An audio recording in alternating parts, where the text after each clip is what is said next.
नमस्कार, मी सुवर्णा. न्यूज 18 लोकमत विशेषमध्ये आपलं स्वागत. झारखंडमधील रोपवे ट्रॉलीला भीषण अपघात झाला. या अपघातामुळे 2500 फूट उंचीवर जवळपास 50 लोक अडकून पडले. या अपघातामुळे देशभरातील रोपवे विषयीच प्रश्नचिन्ह निर्माण झालंय. पण नेमका कसा झाला हा अपघात आणि बचाव कार्यात कोणत्या अडचणी आल्या पाहणार आहोत. Special report. देवघरमध्ये रोपवे दुर्घटना. दुर्घटनेत 2 महिलांचा मृत्यू.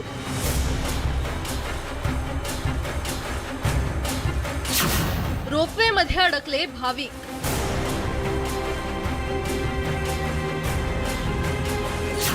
त्रिकुट डोंगरावर सुटकेचा थरार.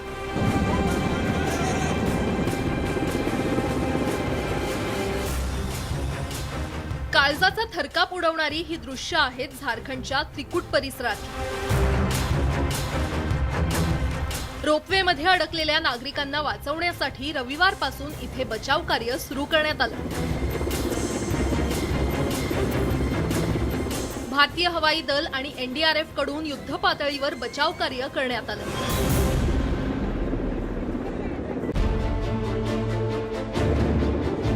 दोन डोंगरातील खोल दरीमध्ये रोपवे ट्रॉली अडकून पडल्या होत्या. त्यामुळे या बचाव कार्यासाठी हवाई दलाला पाचारण करण्यात आले. हवाई दलाच्या MI-17 हेलिकॉप्टरच्या मदतीनं हे बचाव कार्य करण्यात आलं होतं.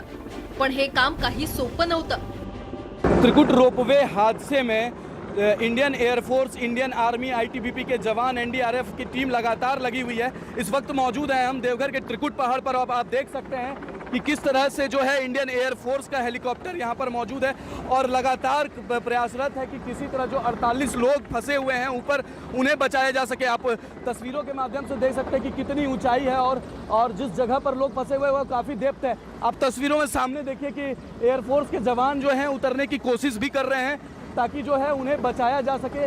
और ये बचाव कार्य जो है लगातार जारी है. सुबह 5 बजे से लेकर अब तक रेकी किया जा रहा था और अब जो है लग रहा है कि ऐसा जो लोग फंसे हुए हैं उन्हें निकाला जाएगा. अब तस्वीरों में साफ देख सकते हैं कि हेलीकॉप्टर के माध्यम से इंडियन एयरफोर्स के जवान जो हैं नीचे उतरने की कोशिश भी कर रहे हैं. हेलीकॉप्टर भी है और तमाम जो लोग यहाँ पर मौजूद हैं, जो 48 लोग फंसे हुए हैं, उन्हें सफलतापूर्वक निकाल दिया जाएगा. अब मैं एक बार कोशिश करता हूँ आपको कि वो एयरफोर्स के जवान जो हैं वो आप देख सकें कि किस तरह से हवा में जो है हेलीकॉप्टर है और उस रस्सी के माध्यम से आप देखिए कि कैसे नीचे वो उतर रहे हैं और जो बचाव कार्य है वो किया जा रहा है. हालांकि काफ़ी दिक्कतों का भी सामना करना पड़ रहा है क्योंकि ये इसकी जो है गहराई काफ़ी ज़्यादा है और तार की वजह से जो है ये काफ़ी परेशानी का सामना करना पड़ रहा है. तो कुल मिला के ये कह सकते हैं कि लगातार जो है यहाँ पर कार्य जारी है, बचाव कार्य जारी है. इंडियन एयरफोर्स का जो है टीम यहाँ पर मौजूद है और लोग जो है एयरफोर्स के जो जवान हैं वो रस्सी के माध्यम से नीचे उतरकर जो ट्रॉली में लोग फंसे हुए हैं उन्हें बचाया जा रहा है. देवघरच्या चित्रकूट डोंगरावर महादेवाचं मंदिर आणि ऋषी दयानंद आश्रम आहे. त्यामुळे दरवर्षी हजारो भाविक इथे दर्शनासाठी येतात. तसंच पर्यटकांचं हे आकर्षण केंद्र राहिलंय. चित्रकूटच्या डोंगरावर जाण्यासाठी इथे खास रोपवे तयार करण्यात आलाय. भारतातील सर्वात उंच रोपवे म्हणून देखील याची ओळख आहे. तर प्रत्येक ट्रॉलीमध्ये 4 जण वाहून नेण्याची क्षमता आहे. रविवारी संध्याकाळी 4 वाजण्याच्या सुमारास ही दुर्घटना घडली. त्यामागचं कारण म्हणजे मंदिर परिसरातून एकाच वेळी 26 ट्रॉली रवाना करण्यात आल्या होत्या.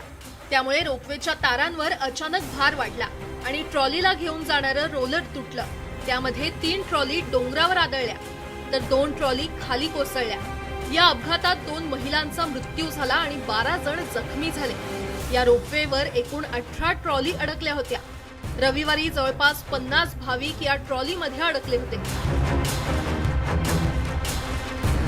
दुर्घटनेची माहिती मिळाल्यानंतर रविवारी संध्याकाळपासूनच NDRF आणि हवाई दलाच्या मदतीनं बचाव कार्य सुरू करण्यात आलं. सोमवारी दुपारपर्यंत 22 भाविकांची सुटका करण्यात आली होती.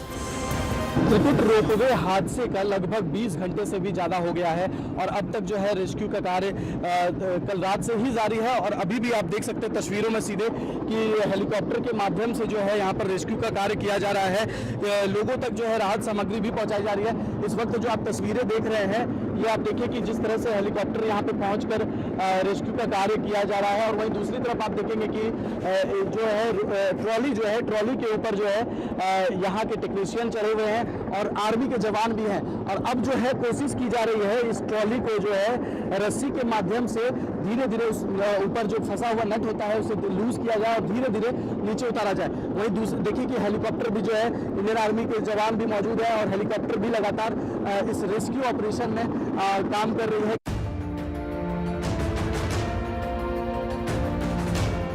खरं तर बचाव कार्य हे अत्यंत आव्हानात्मक होतं, कारण रोपवेच्या ट्रॉली 2 उंच डोंगरांच्या खोल दरीमध्ये अडकल्या होत्या।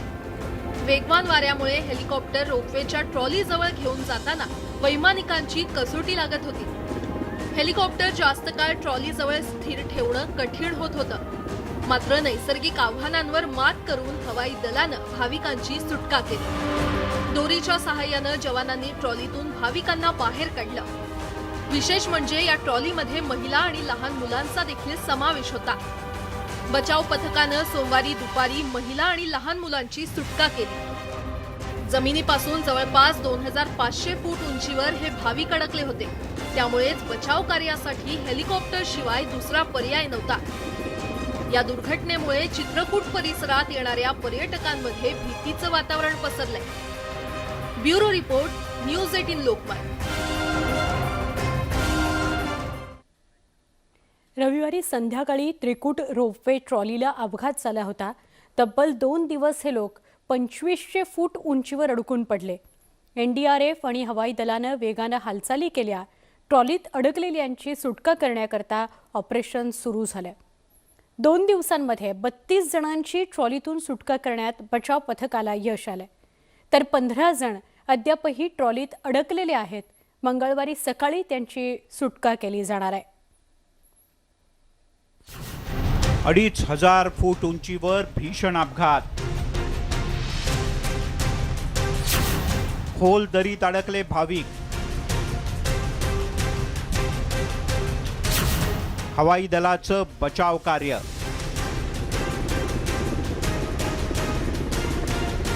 जमिनीपासून जवळपास 2500 फूट उंचीवर त्रिकुट डोंगर परिसरात रोपवेला रविवारी अपघात झाला।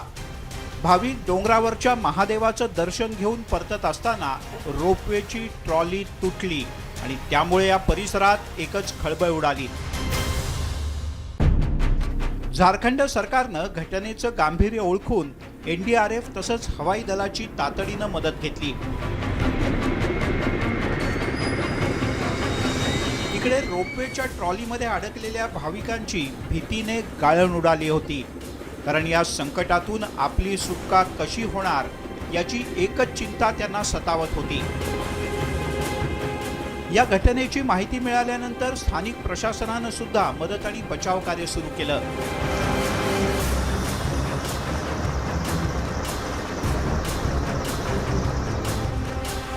रविवारी 4:45च्या सुमारास बचाव कार्य सुरू झालं। ट्रॉलीमध्ये अडकलेल्या भाविकांना अन्न आणि पाण्याची पाकिटं पोहोचवण्याचा प्रयत्न बचाव पथकाकडून करण्यात आला। NDRFच्या पथकानं रोपवे ट्रॉलीमध्ये अन्न आणि पाण्याची पाकिटं फेकण्याचा प्रयत्न केला, पण आता रात्र होऊ लागल्यामुळे अनेकांपर्यंत खाण्यापिण्याचे पदार्थ पोहोचणं शक्य झालं नाही। दुसऱ्या दिवशी म्हणजे सोमवारी सकाळी 5 वाजण्याच्या सुमारास पुन्हा एकदा बचाव कार्याला सुरुवात झाली। आपको मैं तस्वीरों के जरिए दिखाना चाह रहा हूं कि आप देख सकते हैं कि यहाँ पर रेस्क्यू ऑपरेशन NDRF की टीम के द्वारा चलाया जा रहा है। यहाँ पे हवाई जहाज के माध्यम से रेस्क्यू टीम सुबह से ही चलाया जा रहा है।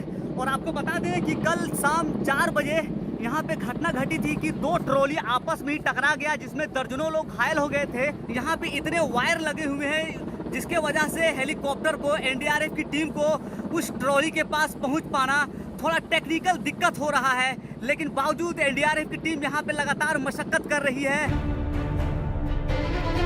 ट्रॉलीमध्ये अडकलेल्या भाविकांच्या बचावासाठी हवाई दलाच्या हेलिकॉप्टरची मदत घेण्यात आली। सकाळपासून अत्यंत नियोजनबद्ध रीतीने एक एक करत अडकलेल्या नागरिकांची सुटका करण्यात आली। ट्रॉलीतून सुटका झालेल्या भाविकांनी दिलेल्या माहितीनुसार अनेक जण रविवारपासून अन्न पाण्याविना अडकले होते। या अपघातानंतर सगळेच जण प्रचंड घाबरलेल्या स्थितीत होते. भीती घालवण्यासाठी लोक एकमेकांना धीर देण्याचा प्रयत्न करत होते. सोमवारी सकाळी पुन्हा बचाव कार्य सुरू झालं. बचाव कार्य सुरू करण्यापूर्वी हवाई दलाच्या पथकानं संपूर्ण परिसराची पाहणी केली. तसंच सोमवारी अडकलेल्या भाविकांना अन्न आणि पाण्याची पाकिटं पोहोचवण्याचाही प्रयत्न केला. रात को आईटीबीपी की हमारी एक टीम गई थी वहाँ पे, जिसमें हमारे माउंटेनियर्स और ट्रेंड हमारे जो रेस्क्यूअर्स थे उनकी पूरी टीम थी. मेडिक्स भी था उनके साथ, दवाइयों के साथ हम लोगों ने भेज दिया था. देर रात वो लोग पहुँच गए थे, लेकिन काफ़ी अंधेरा था और जो गैप्स हैं वो बहुत ज़्यादा हैं. लगभग 12 ट्रॉलीज जिनमें कि 48 लोगों के फंसे होने की हमको सूचना मिली थी. अभी थोड़ी देर पहले हम लोगों ने जो सबसे नीचे वाली ट्रॉली थी, जो लगभग 60 फीट है जिसका ग्राउंड से जिसका लेवल, उसमें से 4 लोगों को सेफली निकाल लिया गया है.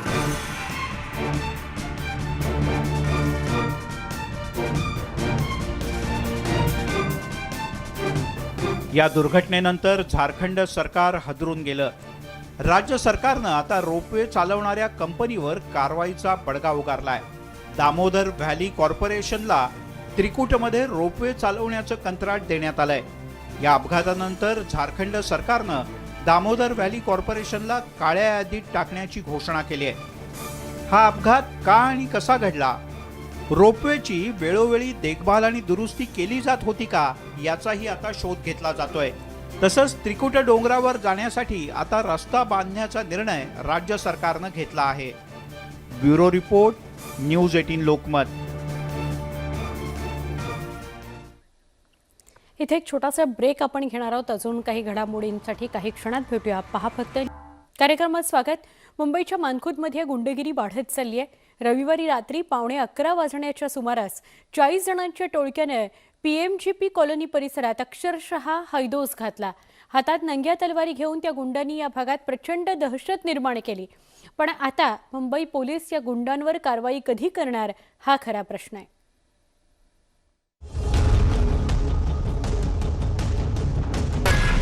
मानखुर्दमध्ये जंगलराज,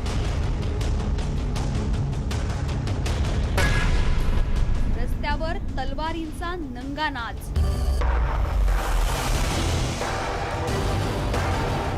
जमावाकडून वाहनांची तोडफोड,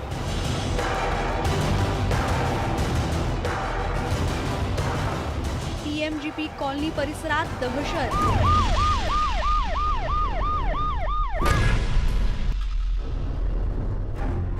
ही दृश्य आहेत मुंबईच्या मानखुर्द परिसराची.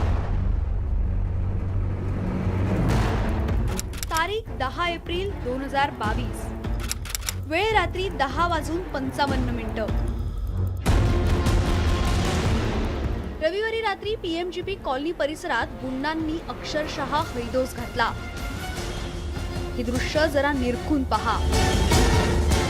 हातात नंग्या तलवारी घेऊन 40 ते 50 जणांचं टोळकं रस्त्यावर उतरलं होतं.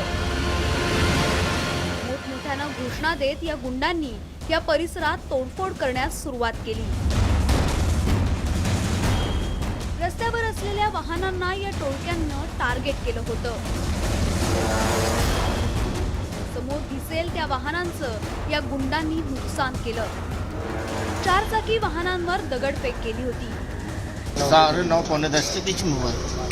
अच्छा, कितने लोग थे, कौन लोग थे? 200 से ऊपर लोग थे भाई.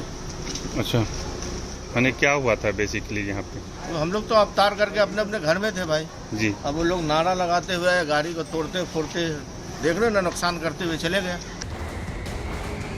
अचानक घडलेल्या या प्रकारामुळे PMGP कॉलनी परिसरात प्रचंड दहशत निर्माण झाली होती. या गुंडांच्या हातात नंग्या तलवारी असल्यामुळे कुणीही त्यांना रोखण्याचा प्रयत्न केला नाही. खरं तर तो प्रकार पाहून स्थानिक लोक प्रचंड घाबरले.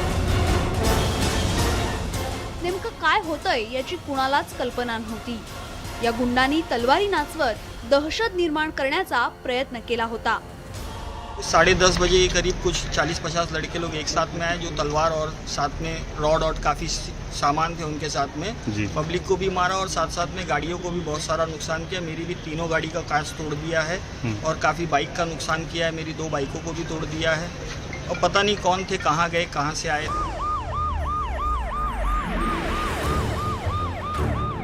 या गुंडांना पोलिसांची जराही भीती नव्हती. या घटनेची माहिती मिळताच पोलिसांनी घटनास्थळी धाव घेतली.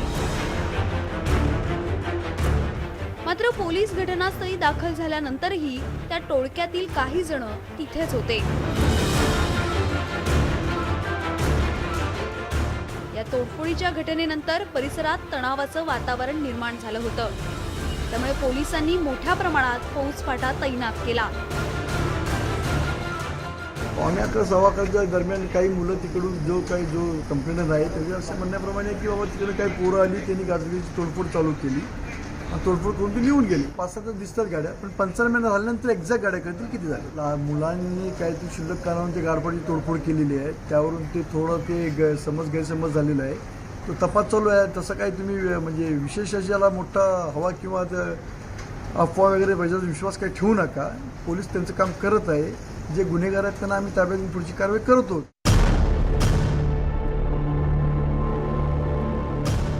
रविवारच्या तोडफोडीच्या घटनेनंतर सोमवारी मुंबईचे पोलीस आयुक्त संजय पांडेंनी या परिसराची पाहणी केली. तर गृहमंत्र्यांनीही या घटनेची दखल घेऊन कठोर कारवाई करण्याचे आदेश दिलेत. समाज में झगड़ा लगाकर आज जो कोशिश की जा रही है उससे नुकसान हो रहा है.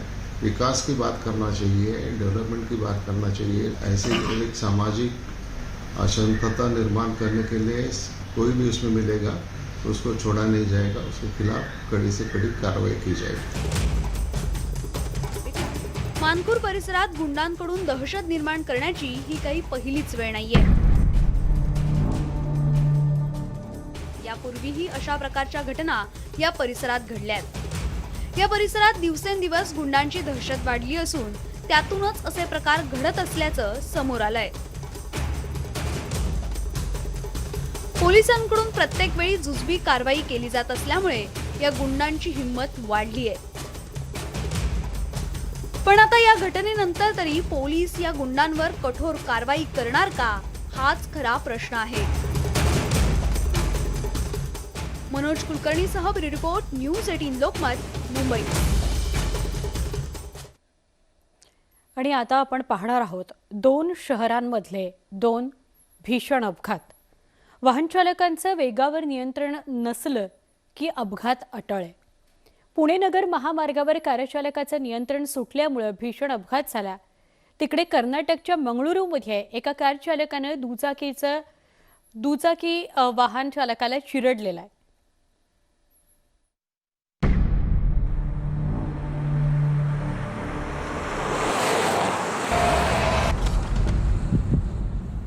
काळजाचा थरकाप उडवणारी ही दृश्य आहेत पुणे नगर महामार्गावरील बजरंगवाडीच्या परिसरातली. प्रवासी बस आणि कारमध्ये झालेल्या भीषण अपघाताची दृश्य सीसीटीव्ही कॅमेऱ्यात कैद झाली आहेत. वाहनांची सतत वर्दळ असलेल्या या रस्त्यावर हा अपघात झाला.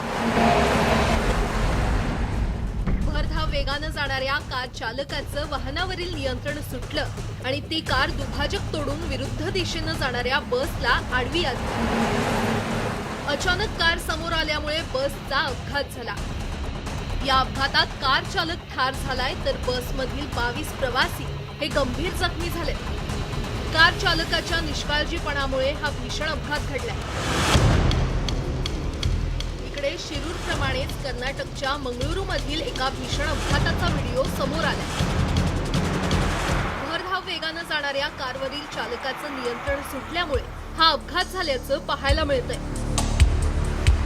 दुभाजक ओलांडून ही कार विरुद्ध दिशेनं जाणाऱ्या एका दुचाकी वाहनाला धडकली. या अपघातात दुचाकी वाहन चालक महिला गंभीर जखमी झाली आहे तर अन्य एक महिला या अपघातातून थोडक्यात बचावली आहे. भरधाव वेगानं वाहन चालवणाऱ्यांची संख्या काही कमी नाही, पण वाहन चालकाचं वाहनावरचं नियंत्रण सुटलं की काय घडतं हे या 2 अपघाताच्या घटनेतून समोर आलंय. त्यामुळे वाहन चालकानं वाहन चालवताना वेगावर नियंत्रण ठेवणं आवश्यक आहे. Bureau report, news 18 Lokmat.